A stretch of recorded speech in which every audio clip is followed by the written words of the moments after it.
আজ আমি বানাবো এক দুর্দান্ত মাছের রেসিপি। গ্রীষ্মকালের জন্য পারফেক্ট এই রেসিপি। ছোট বড় সকলেরই খুব পছন্দ হবে মাছের এই দুর্দান্ত রেসিপিটি।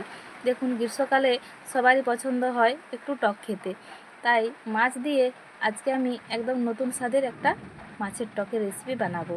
তাহলে চটপট শুরু করে দিই। দেখুন, এই মাছের টক রেসিপিটি বানানোর জন্য প্রথমে আমি মাছটা খুব ভালোভাবে কেটে ধুয়ে বেছে নিয়েছি। নুন হলুদ মাখিয়ে মাছটা ভেজে নেব। তার জন্য আমি কড়াইতে তেল গরম করতে দিয়ে দিয়েছি। এরপর মাছটা আমি একটু কড়া করে ভেজে নেব, একটু লাল লাল বাদামি করে ভেজে নেব। মাছের টক বানানোর জন্য মাছটা একটু খুব ভালোভাবে ভেজে নিতে হবে। তাহলে দেখুন, এভাবে আমি মাছটা ভেজে নিচ্ছি। ততক্ষণে আপনাদেরকে বলে দিই মাছের টকের রেসিপিটি বানানোর জন্য আমি কী কী মশলা দেবো। মাছগুলো পুরো ভাজা হয়ে গেছে, পুরো ভিডিওটা দেখবেন, কোথাও স্কিপ করবেন না। দেখুন, পুরো মাছটা আমি খুব সুন্দর করে ভেজে নিয়েছি। পুরো মাছটা আমি তুলে নিচ্ছি। দেখুন, একদম লাল লাল করে ভেজে নেবেন, একটু কড়া করে ভাজবেন মাছের টকের সাথে, যেন মাছটা না গোলা না হয়ে যায়। বড় মাছ, তাই একটু ভালো করে সময় নিয়ে ভেজে নেবেন। মাছটা পুরো ভাজা হয়ে গেছে, আপনাদেরকে দেখাচ্ছি আমি কতটা ভালো করে ভেজেছি। দেখুন, এভাবে আমি ভেজে নিয়েছি পুরো মাছটা।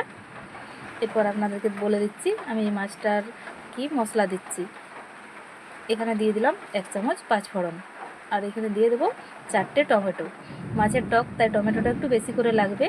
এরপরে হলুদ গুঁড়ো, লঙ্কা গুঁড়ো আর পরিমাণ মতন লবণ দিয়ে টমেটোটা আমি একটু ভেজে নেব।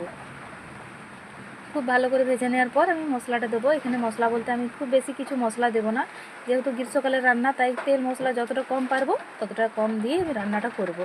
আর মাছের টক তো, তাই খুব বেশি মশলা লাগবে না।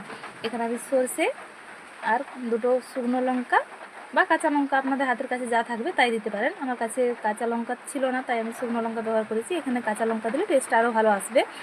সরষে, 2 রকম সরষে, কালো সরষে আর সাদা সরষে মিশিয়ে আমি 4 চামচের মতন সরষে, 2টো কাঁচা লঙ্কা ছিল না, তাই শুকনো লঙ্কা 2টো দিয়ে আমি একটা পেস্ট বানিয়ে নিয়েছি।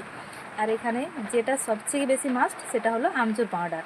মাছের টক বানানোর জন্য এই আমচুর পাউডারটা কিন্তু দিতেই হবে। আপনাদের হাতের কাছে যদি আমচুর পাউডার না থাকে, আপনারা যে বাড়িতে যে আমচুর বানান, সেই আমচুরগুলো একটুখানি ভিজিয়ে রাখবেন। ভিজিয়ে রেখে যখন দেখবেন নরম হয়ে গেছে, একটু নুন দিয়ে চটকিয়ে নেবেন, তাহলে টকটার ভাবটা বেশি আসবে। আর মাছের টক তো, তাই একটু টক ভাবটা যেন একটু বেশি থাকে, তাহলে এই রান্নাটা খেতে খুব সুন্দর লাগবে। আমি এখানে আমচুর পাউডার ব্যবহার করেছি, আপনারা শুধু আমচুরও দিতে পারেন। সব কিছু মশলা খুব ভালোভাবে কষিয়ে নিয়েছি। দেখুন রঙটা কত সুন্দর হয়েছে। এরপর আমি ভেজে রাখা মাছগুলোর উপর থেকে দিয়ে দিলাম।